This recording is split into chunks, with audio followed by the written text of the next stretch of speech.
મારું નામ સમીક્ષા જોગાણી છે. હું ધર્મિષ્ઠા પાર્કમાં રહું છું. અત્યારે રેસિડેન્ટ ઝોનમાં કોમર્શિયલ બુકિંગ આવેલું છે.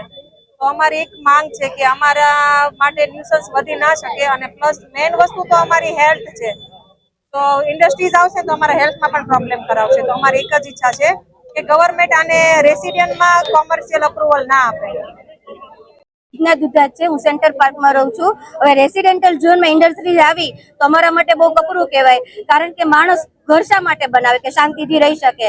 હવે તમે જ વિચારો કે ઘરની સામે જ બિલકુલ રેસિડેન્ટ કોમર્શિયલ આવે તો માણસે પોતે ઘરમાં જેલમાં રહેતો હોય એ રીતે રહેવું પડે ને, બંધ કરીને, કારણ કે પ્રદૂષિત હવા હોય, વડીલો હોય, બાળકો હોય. એટલે અમારી ઈચ્છા છે કે કોમર્શિયલ વિસ્તાર રેસિડેન્ટથી બહાર હોવો જોઈએ ને રેસિડેન્શિયલ જ અહીંયા હોવું જોઈએ એમ.